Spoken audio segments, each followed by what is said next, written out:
ಯುವಕರ ಭವಿಷ್ಯ ಹಾಳು ಮಾಡಿದ್ದು ನೀವೇ ಮೋದಿಜಿ ಅಂಥೇಳಿ ಟ್ವೀಟ್ ಮೂಲಕ ಪ್ರಧಾನಿ ಮೋದಿ ವಿರುದ್ಧ ರಾಹುಲ್ ಗಾಂಧಿ ಆಕ್ರೋಶ ವ್ಯಕ್ತಪಡಿಸಿದ್ದಾರೆ.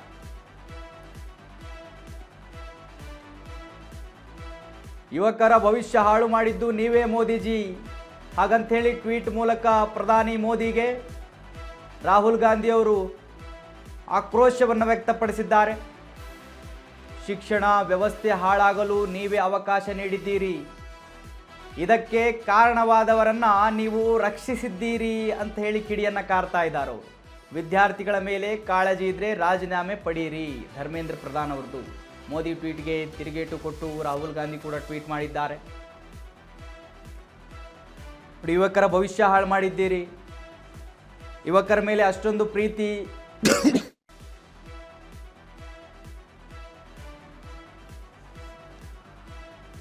ಯುವಕರ ಭವಿಷ್ಯದ ಮೇಲೆ ನಿಮಗೆ ಅಷ್ಟೊಂದು ನಿಗಾ ಇತ್ತು, ಅವರ ಕಾಳಜಿ ನಿಮಗಿತ್ತು ಅಂತ ಹೇಳಿದ್ರೆ ಧರ್ಮೇಂದ್ರ ಪ್ರಧಾನ್ ರಾಜೀನಾಮೆ ಪಡೀರಿ. ಶಿಕ್ಷಣ ವ್ಯವಸ್ಥೆ ಹಾಳಾಗಲು ನೀವೇ ಅವಕಾಶ ನೀಡ್ತಾ ಇದ್ದೀರಿ. ನೋಡಿ, ಇದಕ್ಕೆ ಕಾರಣ ಯಾರು? ನೀಟ್ ಪರೀಕ್ಷೆ, ಅದರ ಹೊಣೆಯನ್ನು ಯಾರು ಹೊತ್ಕೋಬೇಕು? ಆ ಕೆಲಸವನ್ನೇ ಮಾಡ್ತಾ ಇಲ್ಲ, ನೀವು ಸುಮ್ಮನೆ ಟ್ವೀಟ್ ಮಾಡ್ತಾ ಇದ್ದೀರಿ ಅಂತ ಹೇಳಿ ಪ್ರಧಾನಿ ಮೋದಿ ವಿರುದ್ಧ ರಾಹುಲ್ ಗಾಂಧಿ ಅವರು ಆಕ್ರೋಶವರ ಹಾಕಿದ್ದಾರೆ.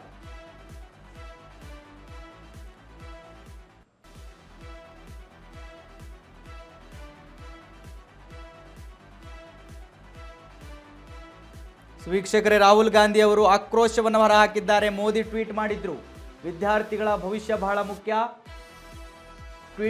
ನೀಟ್ಗೆ ಸಂಬಂಧಪಟ್ಟ ಹಾಗೆ ಏನನ್ನ ಕ್ರಮ ತೆಗೆದುಕೊಳ್ಬೇಕು ತೆಗೆದುಕೊಳ್ತೀವಿ, ಫಾಸ್ಟ್ ಟ್ರ್ಯಾಕ್ ಕೋರ್ಟ್ಗಳನ್ನು ಸ್ಥಾಪನೆ ಮಾಡ್ತೀವಿ, ಆದಷ್ಟು ಬೇಗ ಈ ವಿಚಾರಣೆಯನ್ನು ಮುಗಿಸ್ತೀವಿ, ಈ ಕೇಸನ್ನು ಮುಗಿಸ್ತೀವಿ ಅಂತೇಳಿ ಒಂದು ಟ್ವೀಟ್ ಮಾಡಿದ್ರು. ಅದರ ಬೆನ್ನಲ್ಲೇ ರಾಹುಲ್ ಗಾಂಧಿ ಟ್ವೀಟ್ ಮಾಡಿದ್ದಾರೆ, ನೀವು ಶಿಕ್ಷಣ ವ್ಯವಸ್ಥೆ ಹಾಳಾಗೋದಕ್ಕೆ ಅವಕಾಶ ಮಾಡಿಕೊಟ್ಟಿದ್ದೀರಿ, ಇದಕ್ಕೆಲ್ಲ ನೀವೇ ಕಾರಣ. ಯಾರು ನೀಟ್ ಪರೀಕ್ಷೆಯನ್ನು ಹೊಣೆಯನ್ನು ಹೊತ್ತುಕೊಳ್ಬೇಕೋ ಅವರ ರಾಜೀನಾಮೆ ನೀವು ಪಡಿತಾ ಇಲ್ಲ ಅಂಥೇಳಿ ಆಕ್ರೋಶ ಹೊರ ಹಾಕಿದ್ದಾರೆ.